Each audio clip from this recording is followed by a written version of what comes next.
Eu saúdo a todos com a graça de Jesus. Irmãos, vamos lá para Eclesiastes.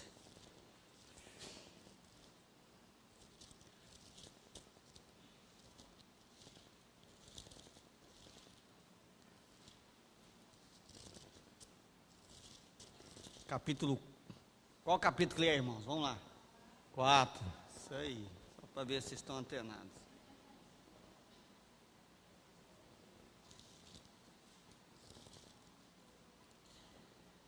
Hoje a exposição será do versículo 7 até o versículo 16. Vamos concluir hoje o capítulo 4, com a graça de Deus. Vai faltar só 8. Eclesiastes 4, do 7 ao 16. Diz assim a palavra de Deus: Então considerei outra vaidade debaixo do sol.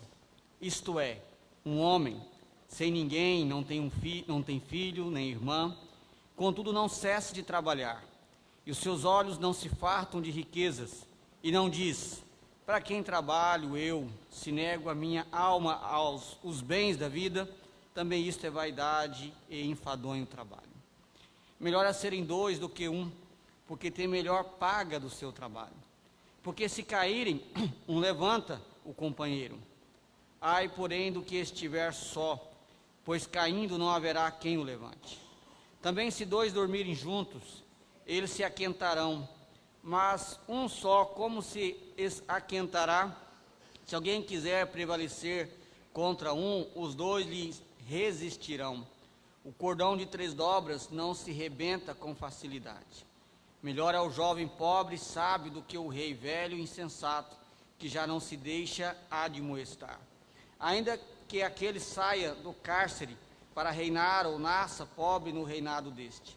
Vi todos os viventes que andam debaixo do sol, com o jovem sucessor, que ficará em lugar do rei. Era sem conta todo o povo que ele dominava, tampouco os que virão depois se hão de regozijar nele. Na verdade, que também isto é vaidade e correr atrás do vento. Vamos orar mais uma vez. Pai amado, Pai santo, obrigado a Deus por sua palavra. Obrigado porque ela é viva, ela é eficaz, porque é a palavra do Senhor.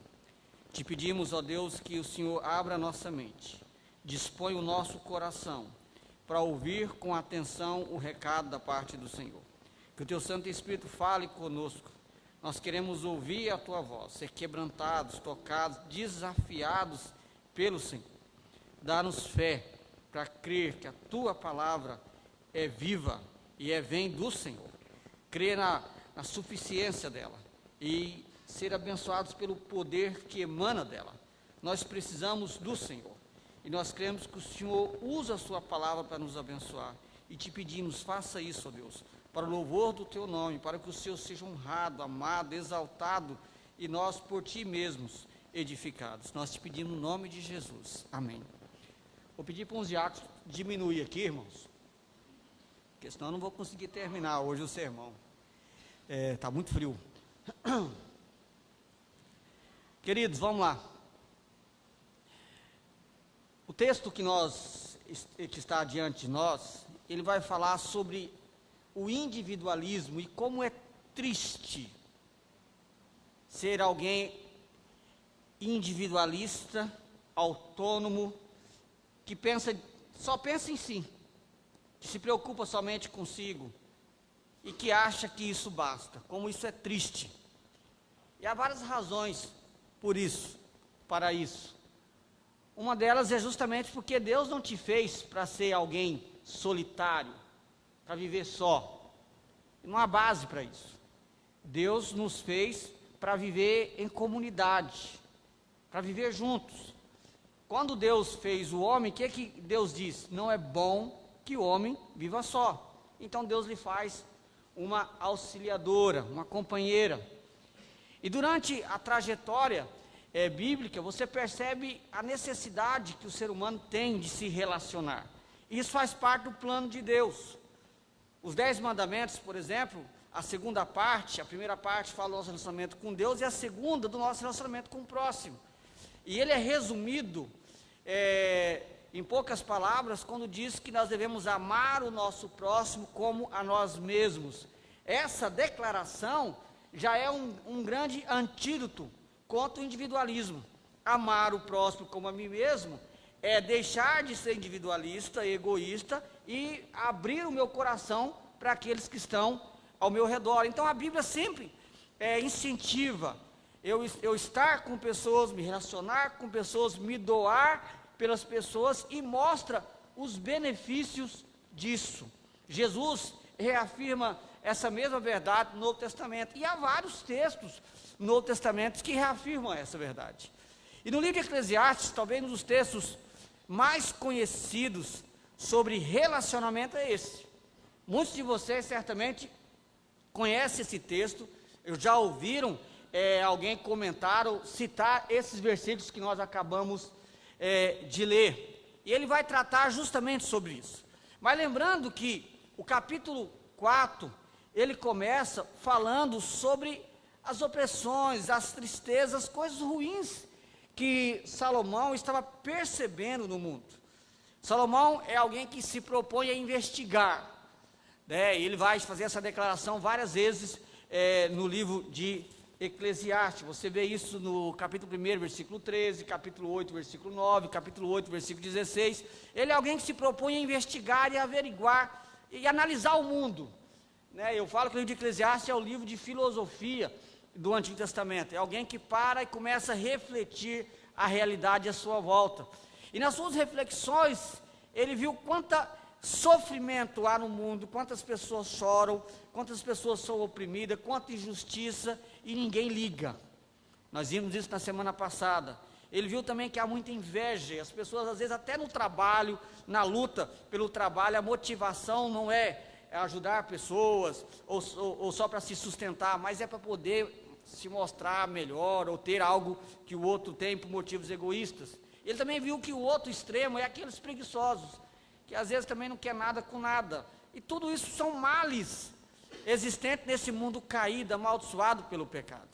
Mas ele começa o versículo 7 dizendo: então considerei, ou seja, eu passei a pensar, meditar, refletir sobre outra vaidade, porque tudo que ele tem falado a respeito desses males todos é vaidade. Lembrando, a palavra vaidade quer dizer neblina, fumaça, algo que não tem sustentação e que logo acaba. Eu gosto da palavra neblina porque quando vem um sol ela se dissipa, é algo que não tem durabilidade.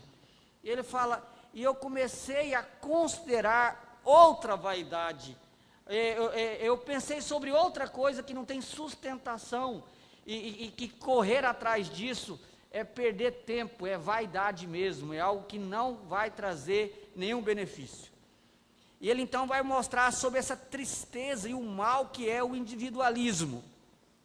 A estrutura desse texto ela é bem simples, eu acho que é bom falar da estrutura porque te ajuda a memorizar, tá? O versículo 7 e 8, ele vai falar do individualismo em si, e a tristeza de ser alguém tão individualista que não tem nem com quem dividir o fruto do seu trabalho. E do versículo 9 até o versículo 12, ele vai falar que existe algo melhor. Observe que ele começa o versículo 9 dizendo, melhor. Aí ele vai ser em dois, ele vai mostrar a partir do versículo 9 que o individualismo é ruim, o melhor é serem dois, ou seja, o melhor é não viver só, é ter alguém junto com você. E depois ele vai dar uma outra resposta, que vai do versículo 13 até o 16, e observe que ele começa novamente com a palavra melhor, porque a proposta o individualismo é ruim, mas há algo melhor.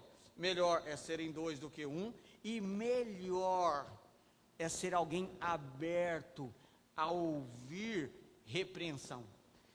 Sozinho, o individualista, ele tapa o ouvido e não quer ouvir ninguém.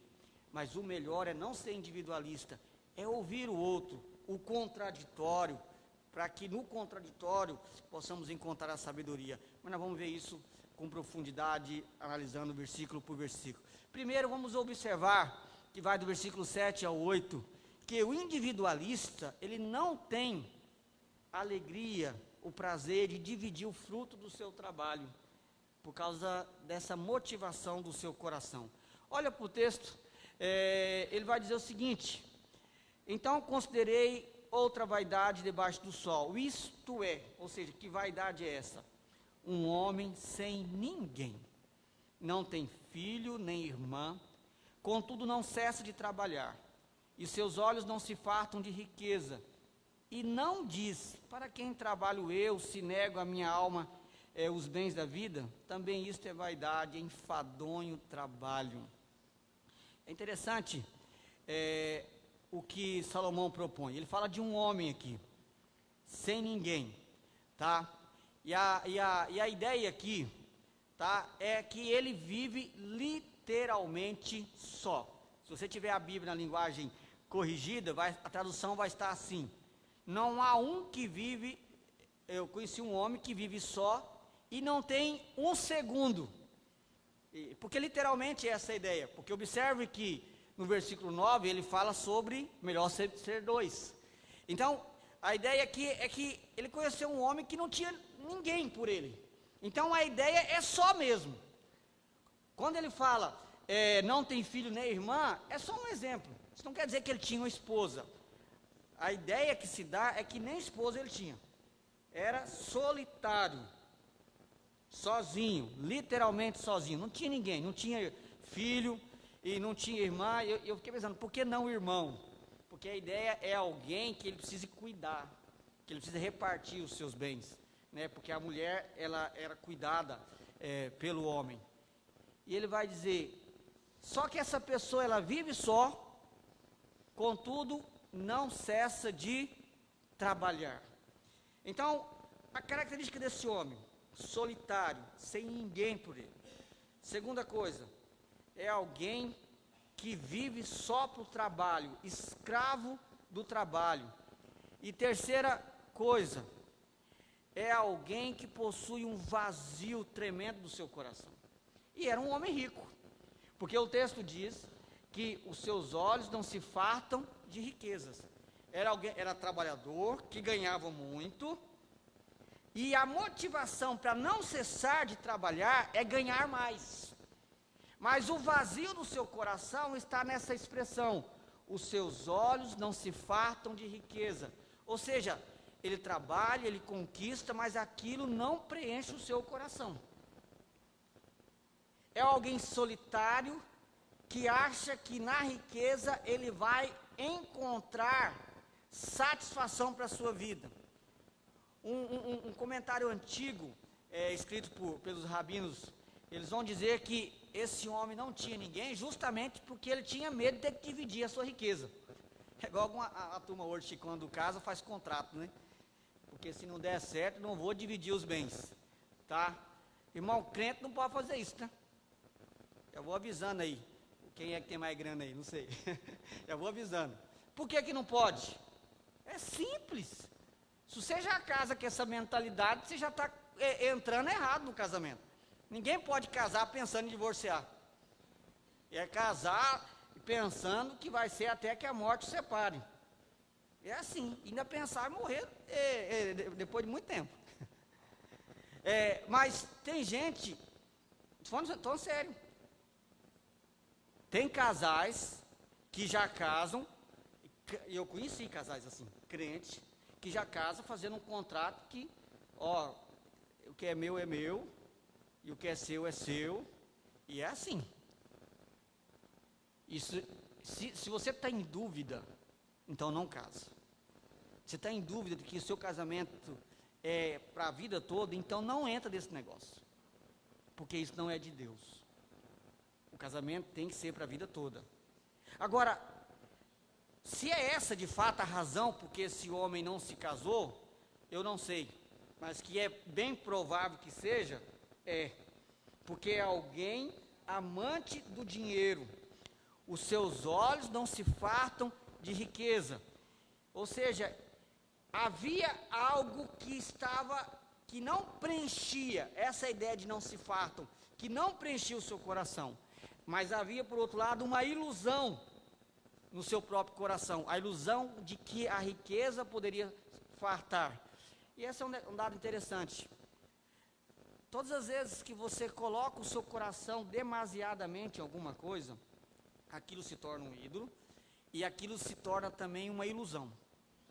Porque você vai percorrer aquilo, seja o trabalho, seja qualquer outra coisa, você vai percorrer aquilo.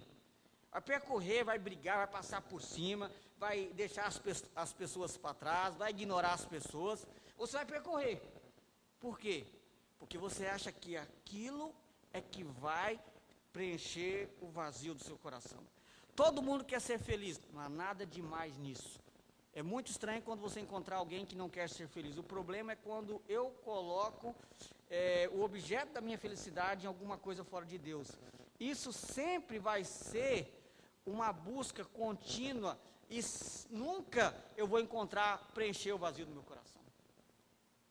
E o que ele está mostrando é a ideia, porque toda vez que isso acontece, você age de forma autônoma e individualista. Você pode ter certeza. Então não é só riqueza. Ele cita o exemplo da riqueza, de alguém que é viciado em trabalho, alguém que está trabalhando igual um doido, mas ele não trabalha pelo trabalho. Ele não é simplesmente um amante do trabalho, mas é um amante da riqueza. E ele trabalha porque ele quer ser mais rico, mais rico, mais rico, mais rico. Certamente é um trabalho que dá dinheiro. Que ele quer mais e mais e mais, mas aquilo nunca satisfaz o seu coração. Mas aí, o ponto central da mensagem é: nós muitas vezes deixamos pessoas para trás, amigos, família, parente, ignoramos as pessoas, não damos atenção às pessoas, não visitamos ninguém, porque nós estamos focados num objetivo muitas vezes egoísta.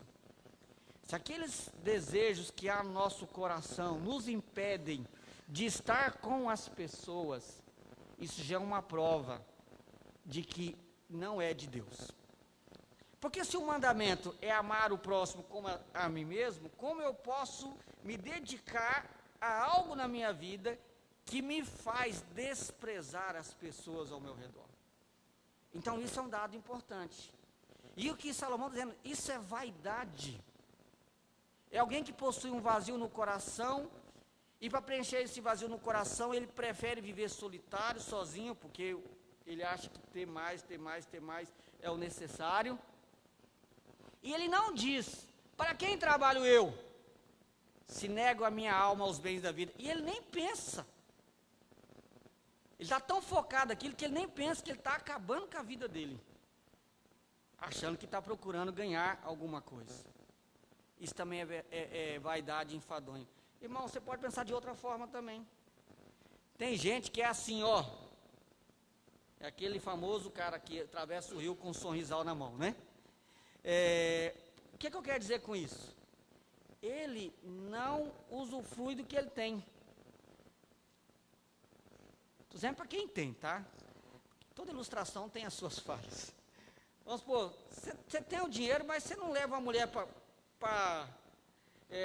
comer fora. Ah, pastor, mas é pouco, mas leva para comer um baguncinho, o famoso baguncinho de Cuiabá, né? Às vezes não leva.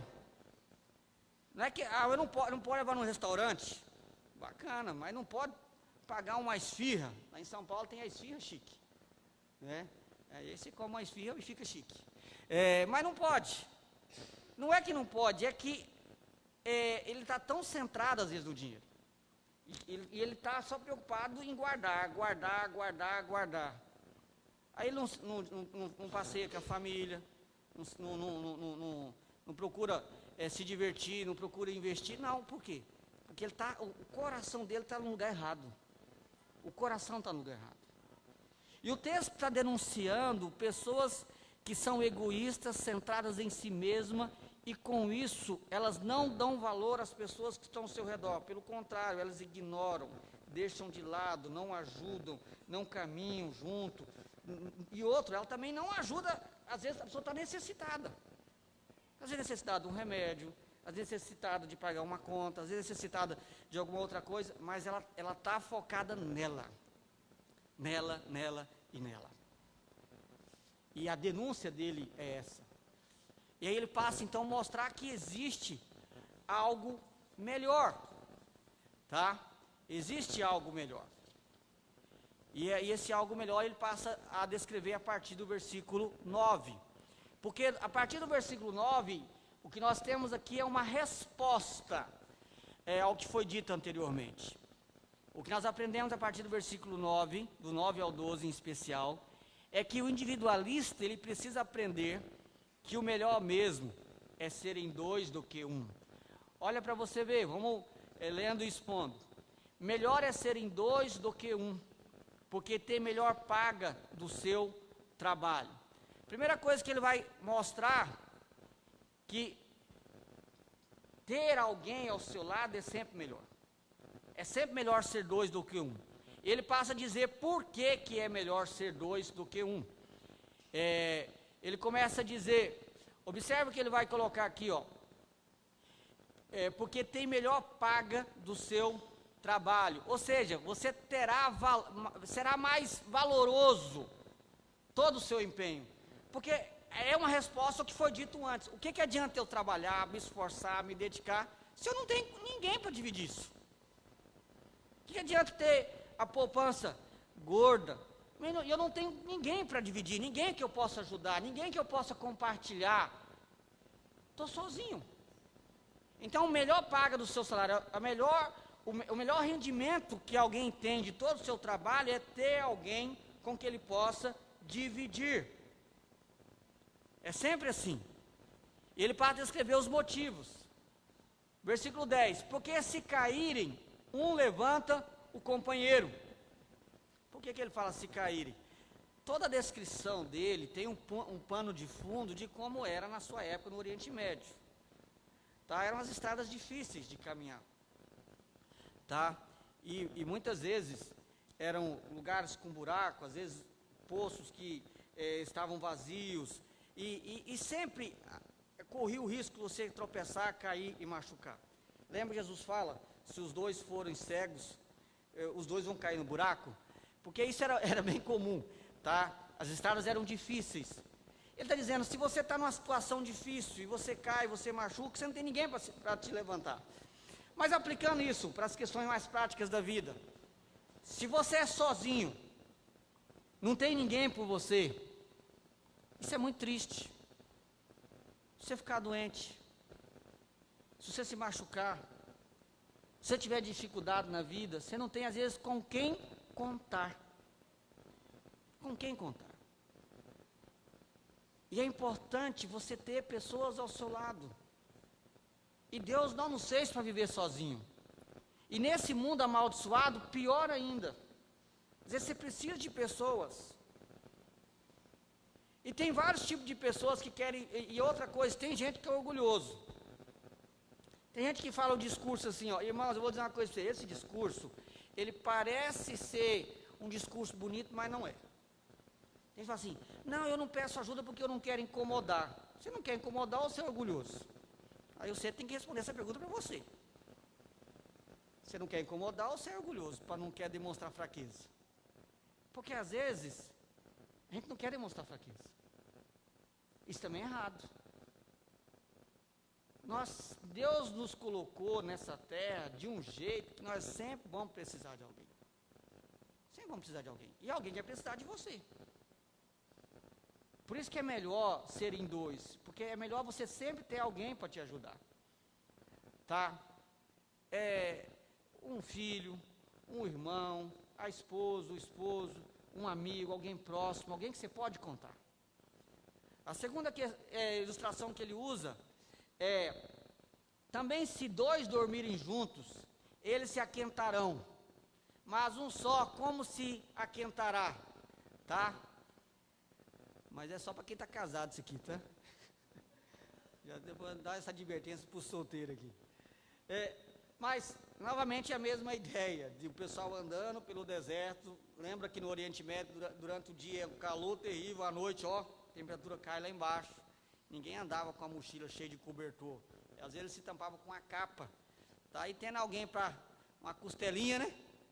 Daniel? Para poder aquentar de noite, ajudava. Essa é a ideia. É bem simples. A ilustração dele é bem prática. É sempre melhor você ter alguém. Tá? É sempre melhor você ter alguém junto com você. Tá?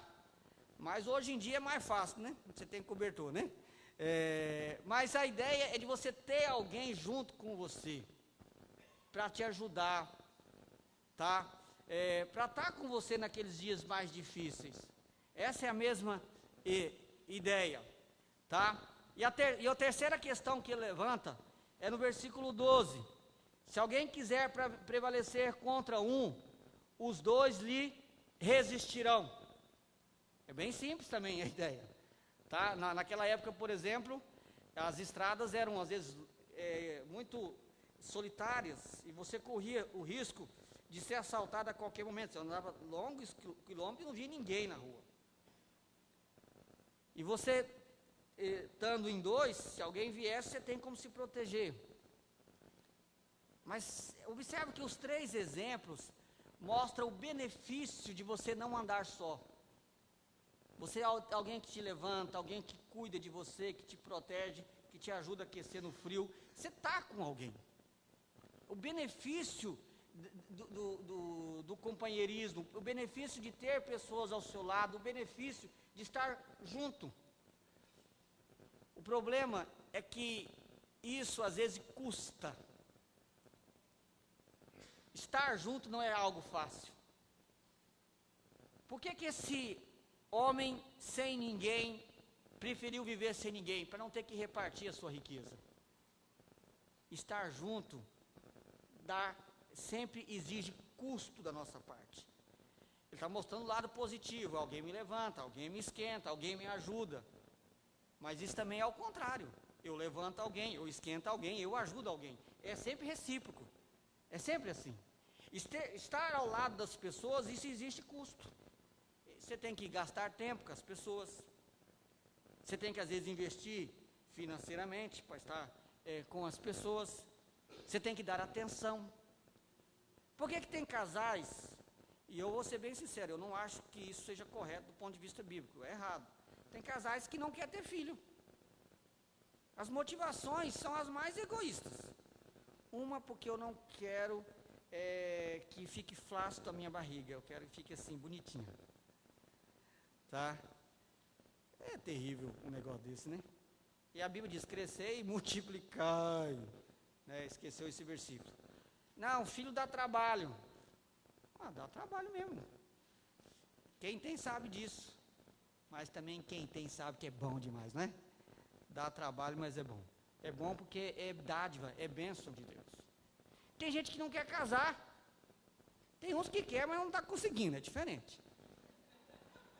Nós vamos até começar, depois eu vou no Hora dos Avisos, eu vou falar de uma campanha, nós vamos começar hoje aqui. Mas depois do culto eu falo sobre isso. Mas tem gente que não quer casar. Mas não quer casar justamente porque, casar, tem que...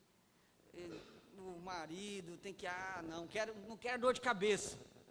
Tem gente que tem frustração com o casamento do outro. Né? Tem casamento que não deu certo e tudo, você fala, não quero isso para mim. Olha para o casamento que deu certo, pelo amor de Deus. Muda o olhar. Tem muito casamento que deu certo, você está olhando o que você quer olhar. Mas tudo isso, a raiz é o egoísmo. Só que o melhor é serem 2. O melhor é você ter pessoas ao seu lado. Tá? Você ter os seus filhos ao seu lado. Né? Nós temos muita viúva aqui na igreja. Pastor, eu estou viúva. Você tem os seus filhos ao seu lado. Você tem os seus irmãos ao seu lado. E a grande bênção de ser crente, você tem a igreja ao seu lado. Essa é a grande bênção de fazer parte de uma comunidade. E por isso que depois, ele cita aquele provérbio bem conhecido de todos nós. Quando ele vai dizer ainda no versículo 12, que é a segunda parte. O cordão de 3 dobras não se rebenta com facilidade. Todos nós sabemos disso. Às vezes uma corda que ela é um pouco frágil, mas se você dobrar ela em 3, aí você não rebenta fácil. Porque já não é sozinha, ela agora tem mais 2 dobras junto com ela. E novamente a ilustração é muito fácil de compreender. E observe que ele está dizendo que a ideia não é só 2, só essa ideia. A ideia é muito mais ampla. A ideia é, quanto mais eu for entrelaçado com as pessoas, tiver amigos, pessoas ao meu lado, mais firme eu serei. Essa é a ideia. Mais firme. eu vou ser. E é isso que Deus quer. Meus irmãos, seremos uma presa fácil para Satanás se vivermos sozinhos. E a Bíblia sabe disso. Nós precisamos de pessoas, primeiro porque Deus não te fez para ser sozinho. Nós precisamos de pessoas para orar por nós. Lembra que eu falei que eu vou começar uma campanha aqui? E é verdade. A gente precisa começar a orar uns pelos outros, orar para os nossos jovens casar. Nós como igreja, nos unir em oração, vamos orar para que Deus prepare uns rapazes crentes para as meninas e umas moças crentes para os rapazes. A gente precisa unir, estar junto e nos preocupar com isso. A gente brinca, mas é sério, a gente orar uns pelos outros. Isso é preocupação com o outro. Nós precisamos também, às vezes, chorar com os nossos irmãos. Às vezes, nossos irmãos estão sofrendo, estão passando por luto, por dificuldade, a gente precisa, às vezes, chorar com eles. Mas ninguém quer chorar, quer dar trabalho. Sofre, às vezes fica de noite pensando naquilo. Mas nós não podemos admitir que os nossos irmãos chorem sozinhos. Nós precisamos também nos alegrar com os irmãos. A gente tem que chamar os irmãos para ir na casa uns dos outros. Faz lá uma comidinha bacana, aquela comidinha cuiabana que é boa demais, para estar junto, para conversar. Até a Rose e mais a Sueli estavam com a ideia aí de pelo menos uma vez por mês, a gente vir mais cedo para tomar café aqui na igreja, só ficar batendo papo antes da escola dominical. Porque é bom a gente estar junto. Tá? E eu estou falando sério, irmãos, o negócio de você chamar. Tem uns irmãos, parece que tem escorpião no bolso, não chama.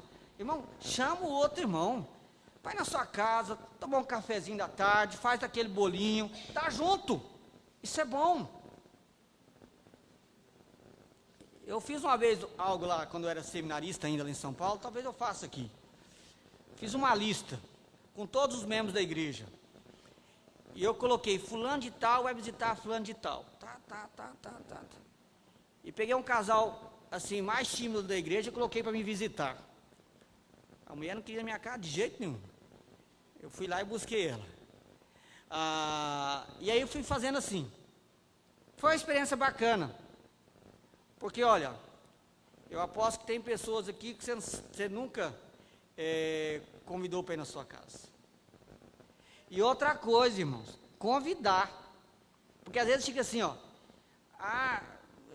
Ninguém me visita, e você já convidou, né? Eu estou dizendo assim, no geral. O pastor, o presbítero é diferente. Mas no geral, às vezes a gente não convida as pessoas. Mas o que eu quero dizer, não é só o convidar pelo convidar. Não perde o foco. O que eu quero dizer é que a ideia é a gente estar junto. É essa a ideia. Porque um cordão de 3 dobras, ele não arrebenta fácil. E a ideia de arrebentar é a ideia dele ser o quê? Pressionado. Porque tem dias difíceis, irmão. Tem dias que a carga é difícil de carregar. E muitas vezes a gente só vai conseguir enfrentar aquela carga por causa das pessoas que estão ao nosso lado. É por isso que a Bíblia fala que eu tenho que carregar a carga uns dos outros. Porque tem dias que vai ser difícil. Agora, se você é alguém isolado, que fica na sua, a gente precisa nos preocupar uns com os outros. E dar atenção a isso e valorizar isso. É muito triste quando às vezes nós não temos pessoas para compartilhar. Eu lembro uma vez que eu fui na reunião do Supremo Concílio, e ficou eu e o pastor Arival no mesmo quarto. Aí ele falou comigo, Carlos, fala a verdade, quem você tem assim, de amigo que você pode contar? E eu fiquei olhando para o pastor, porque ele é um pastor de uma igreja grande, famoso, né? E quanto mais grande você é, e mais famoso, mais solitário você é.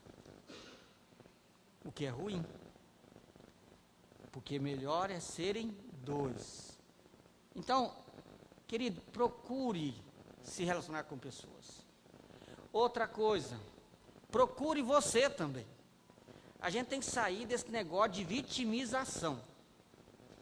O que é vitimização? É quando você fica só esperando que os outros vão lá ninguém me abraça, ninguém me visita, ninguém olha para mim, ninguém conversa comigo. Começa a abraçar.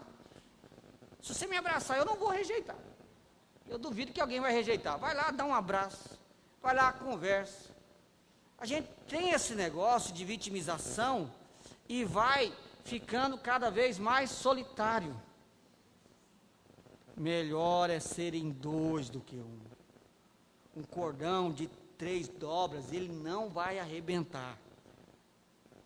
A vida nem sempre é fácil. E também, não tem nada pior do que nos dias felizes você não ter com quem se alegrar. Não é verdade? Meus irmãos, eu particularmente gosto muito de brincar, conversar, rir. E se for ao redor de uma carne assada, melhor ainda. E não tem nada mais gostoso do que isso, você estar junto com os irmãos. Isso é bom demais. Então, a gente tem que zelar por isso aí. Tá? E nós estamos com umas ideias aí para o dia dos pais. Depois eu vou anunciar isso na hora certa. É para a gente estar junto. Tá?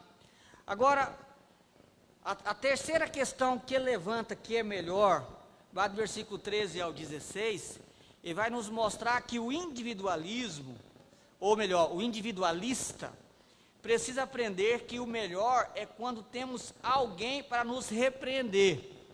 Nem sempre todo mundo concorda com isso, né? Vamos lá, versículo 13. Melhor é o jovem pobre e sábio do que o rei velho e insensato, que já não se deixa admoestar. Ainda que aquele saia do cárcere para reinar ou nasça pobre no reino deste. Vi todos os viventes que andam debaixo do sol com o jovem sucessor, que ficará em lugar do rei. Era sem conta todo o povo que ele dominava, tampouco os que virão depois se hão de regozijar nele. Na verdade, que também isto é vaidade, correr atrás do vento. É uma história curiosa essa aqui, porque não é muito clara a história, mas você percebe que existe um pano de fundo aqui. Ele faz um contraste aqui, tá? O contraste que ele coloca aqui é o jovem versus um jovem pobre versus um rei rico, um jovem sábio versus um rei tolo ou insensato, tá? Ele faz esse contraste. Esse jovem, ao que parece, esteve preso, veio de família humilde, mas era sábio, e por isso, de alguma forma, se tornou rei em lugar do rei velho. O rei velho, ele perdeu, e infelizmente ele perdeu isso na sua velhice, ele perdeu a autoridade de governar, e de alguma forma perdeu o seu reinado para o jovem. E é interessante, provavelmente é uma história que Salomão ouviu, ou alguém que ele conheceu, e ele usa como exemplo, porque via de regra, mais velhos são mais sensatos, os mais jovens é que são mais insensatos. Mas ele mostra esse contraste para mostrar que alguém que é capaz de ouvir a repreensão do outro, ele não é individualista, mas ele está pronto para ouvir, às vezes, um questionamento. Essa pessoa, ela vai ser melhor sucedida na terra. Observe que o que ele vai dizer do jovem, não, melhor, primeiro o que ele vai dizer do velho, o rei que é velho e é insensato. Ele fala que já não se deixa admoestar.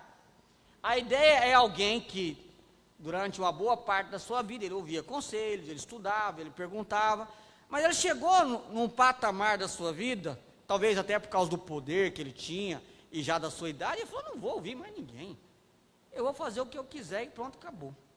Ele chegou de uma hora que ele não queria mais ouvir ninguém. E Salomão está criticando isso. Ele ficou só, era alguém centrado nele mesmo, individualista, que confiava na sua riqueza, que confiava no seu poder, e não dava mais ouvidos ao conselho, aos anciãos, às pessoas que poderiam ajudá-lo a administrar o reino. Ele fazia tudo do jeito que ele queria, do jeito que está na sua cabeça. O que aconteceu com esse rei? Ele fracassou. De alguma forma, ele perdeu o seu reinado. O texto não deixa claro como. Mas aí, quem é que substitui esse rei? Alguém que provavelmente alguém provavelmente totalmente fora. Alguém que estava preso, de alguma forma foi solto, era pobre, sem influência, contudo era sábio. E o sábio aqui, pela história, é alguém que está disposto a ouvir o outro, a ouvir opiniões, a ser confrontado com a sua própria opinião, com as suas ideias, alguém aberto para o diálogo. E o que aconteceu com esse jovem? Olha o versículo 15. Vi todos os viventes que andavam debaixo do sol com o jovem sucessor. Observe que esse jovem não andava só, mas as pessoas andavam junto com ele, porque alguém que está disposto a dialogar, a conversar, a ouvir, a admitir às vezes que ele não está certo ou aceitar o conselho do outro, ele vai ter pessoas ao seu redor. E diz o versículo 16 que era sem conta todo o povo que ele dominava. Ou seja, as pessoas o apoiaram, diferente do rei que não queria abrir o seu ouvido, já não se deixava demonstrar, não estava disposto a ouvir, ficou só enclausulado, confiando no seu poder e nos seus cabelos brancos e achando que assim ele conseguiria. De alguma forma ele perdeu o seu posto e o outro, improvável, mas esse improvável é que tomou o seu lugar. Qual que é a lição aqui? É que pessoas individualistas, elas precisam aprender que é melhor ouvir, às vezes, a repreensão. Primeira coisa, nós não somos os senhores da verdade. O único Senhor da verdade é Deus, seu Filho Jesus, que é a própria verdade encarnada. Nós não. Nós somos falhos. E a Bíblia sempre diz que nós precisamos estar abertos a ouvir. E a ouvir o contraditório. A ouvir o contraditório, se necessário for. Vai para Provérbios, você vai ver alguns textos aí. Provérbios 11, 14. Provérbios está só voltar poucas páginas, está fácil de você achar. Eu vou ler 3 textos, vamos para o capítulo 11, porque a gente vai seguindo, fica mais fácil para você. Provérbios 11, 14, é o livro de sabedoria. Pronto aí, irmãos, está facinho, só voltar poucas páginas, não volta demais não. Vamos lá, 11, 14. Não havendo, está ouvindo folha aí.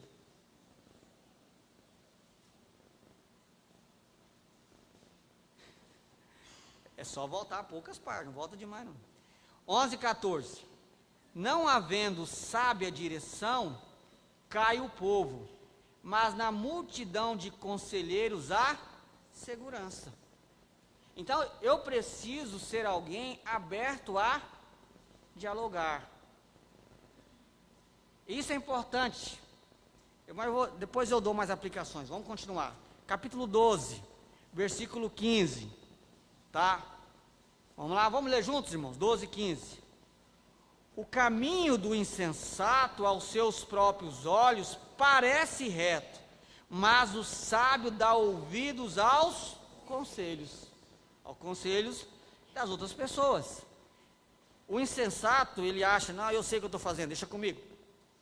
O sábio, ele para ouvir. 15, 22.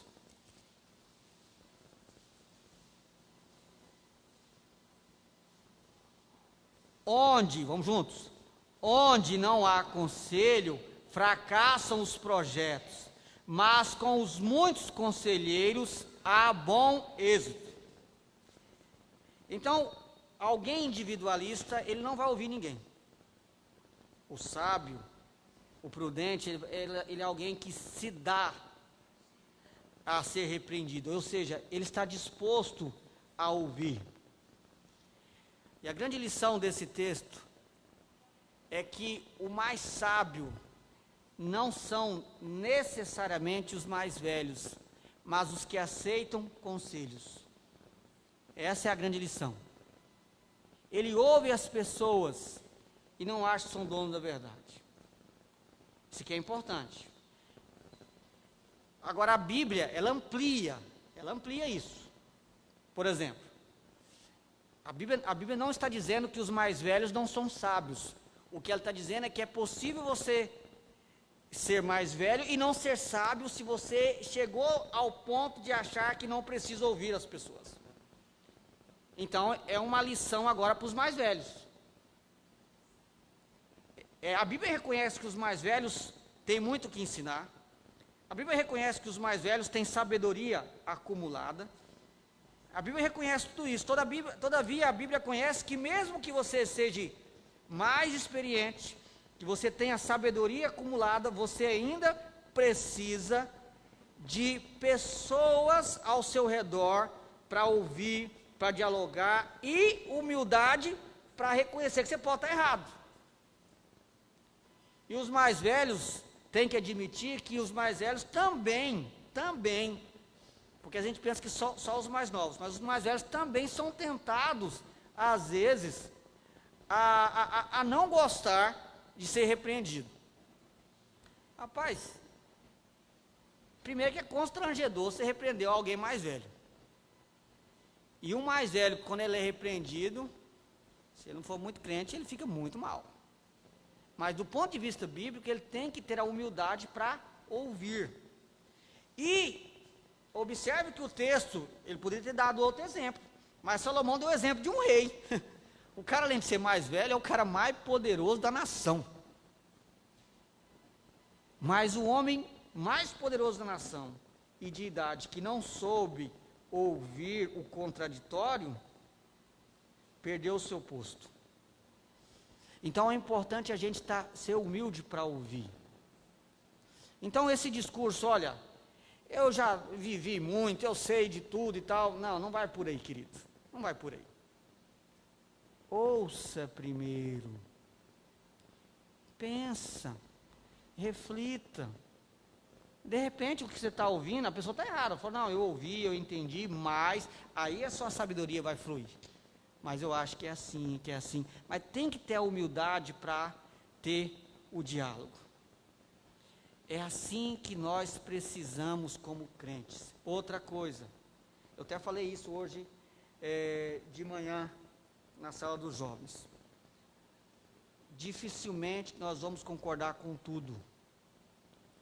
O que nós temos que ter maturidade para ouvir críticas. Duas coisas: saber criticar e saber ouvir crítica.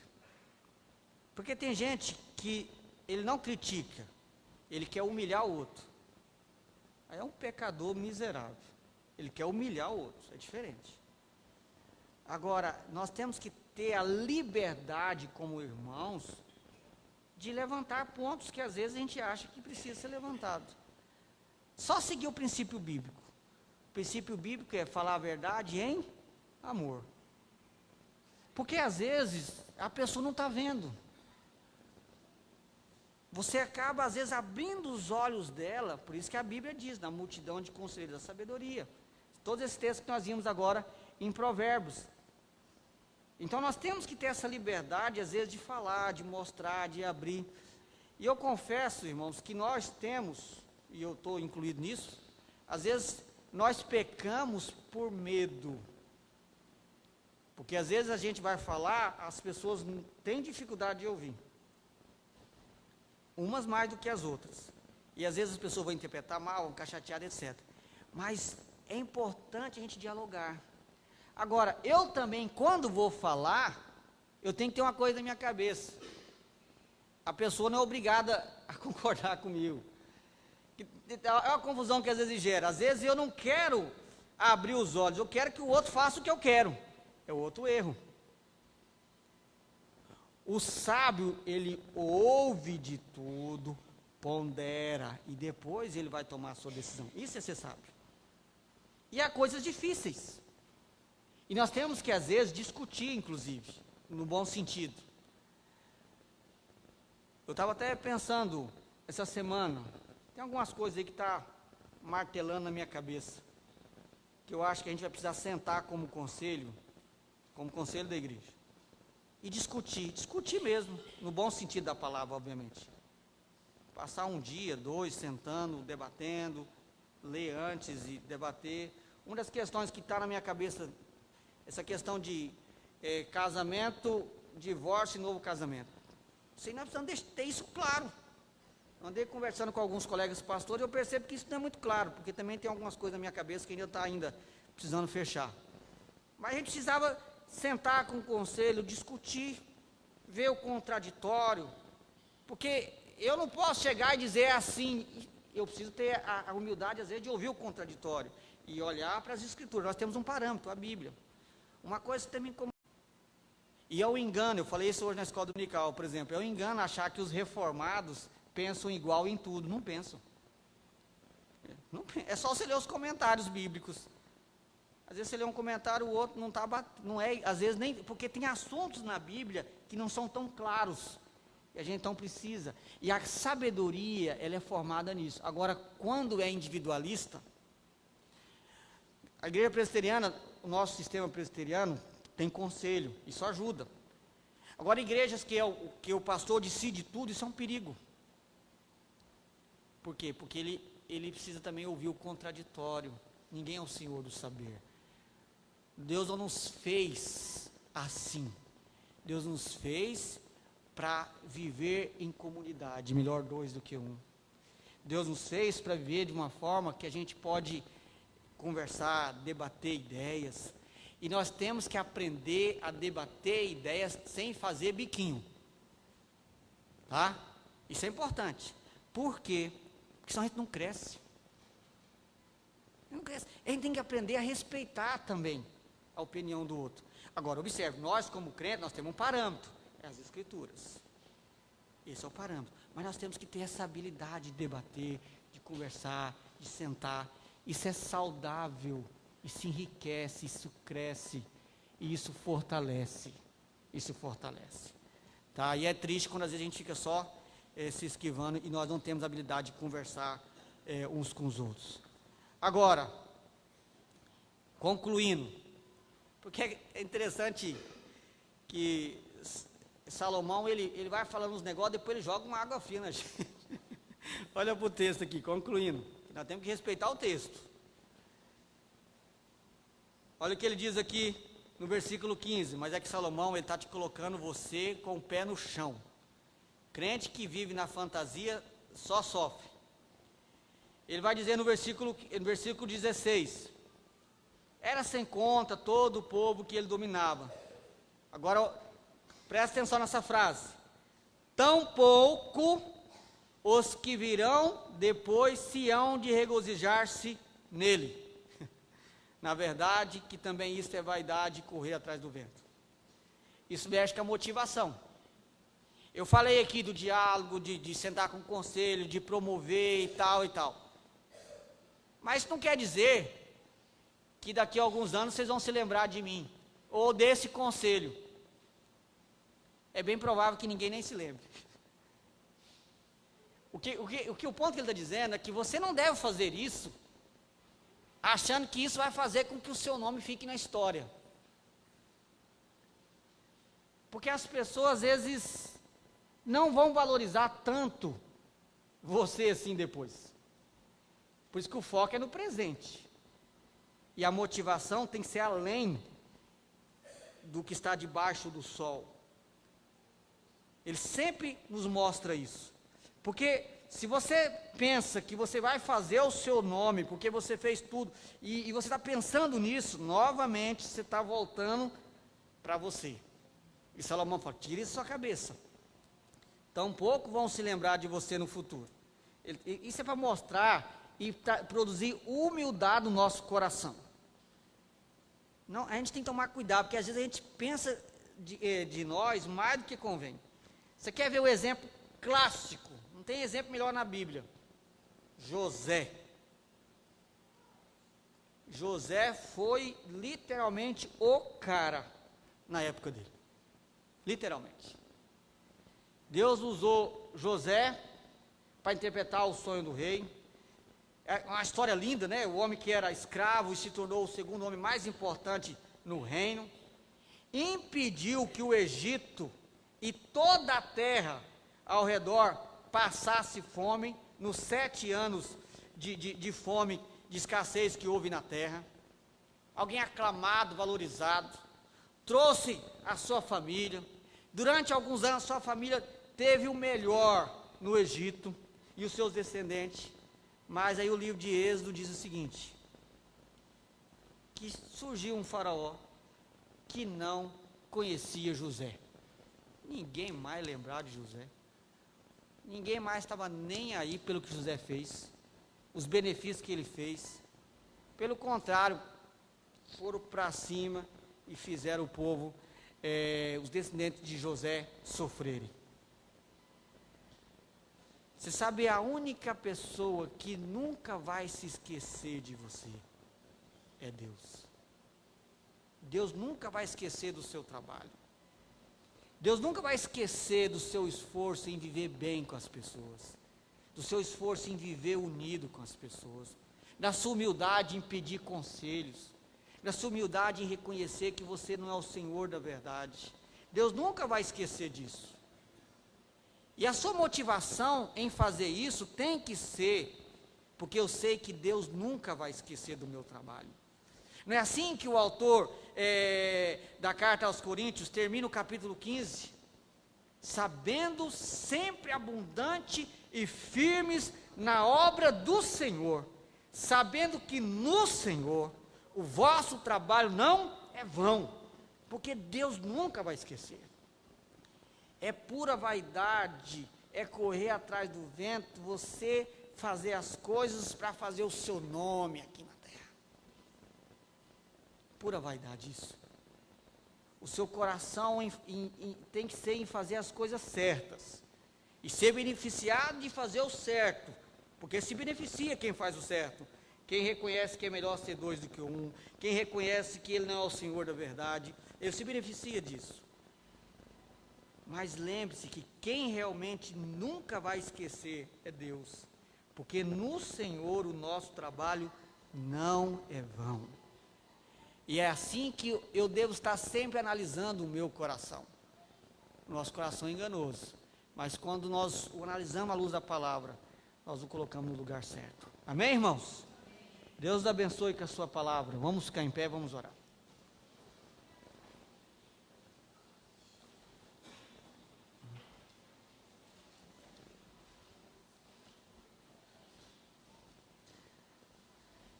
Pai amado, Pai santo, eu quero te agradecer por sua palavra, que é viva, que é eficaz, que é esclarecedora. Te pedimos, ó Deus, que o Senhor trabalhe em nós dia após dia, para que possamos reconhecer a necessidade do outro. Possamos, ó Deus, de fato entender e crer que é melhor ser 2 do que 1. E que possamos estar sempre abertos, ó Deus, para nos relacionar com as pessoas. Livra-nos do egoísmo, de autossuficiência, de querer viver só, pensar somente em si, mas possamos estar com o coração aberto para o próximo, para as pessoas que estão ao nosso redor. Trata, ó Deus, o nosso coração para que possamos viver bem com todas as pessoas. A tua palavra diz que enquanto depender de vós, tende paz com todos. E que seja essa uma realidade da nossa existência. Nos abençoe também, ó Deus, para que sejamos de tal maneira que sejamos abertos para ouvir o contraditório, ouvir conselhos, ouvir opiniões diferentes da nossa, ter humildade para avaliar nossa própria opinião, para avaliar se estamos certos realmente ou não, ter humildade, ó Deus, de querer entender, ó Deus, o outro, E assim, ó Deus, crescermos em sabedoria. E podemos viver, ó Deus, unidos uns com os outros. Ó Deus, quebranta o nosso coração. Tira o orgulho, esse individualismo, arranca isso de nós. Mas sejamos um povo unido. E como igreja, sejamos realmente como um cordão de 3 dobras. Que entendamos isso na prática como igreja. Sejamos realmente unidos, queremos e desejamos estar juntos uns com os outros. E que possamos nos esforçar para isso. Investir tempo e dinheiro, se necessário for, para poder estar com os nossos irmãos. Trabalha isso em nós, Pai. Para que sejamos uma igreja viva, uma igreja alegre, uma igreja saudável, uma igreja sábia. E assim o Senhor seja honrado, amado e glorificado nesse local. E que a luz de Cristo brilhe para essa comunidade. Derrama a tua graça através da sua palavra, para que em tudo o Senhor seja amado, exaltado e glorificado. Nós te pedimos no nome de Jesus. Amados irmãos, ide agora em paz. E que o amor de Deus, o nosso Pai, que a graça redentora de Jesus Cristo, seu único Filho, o poder e as consolações do Espírito estejam sobre vós, amados de Deus, hoje e pelos séculos dos séculos. Amém.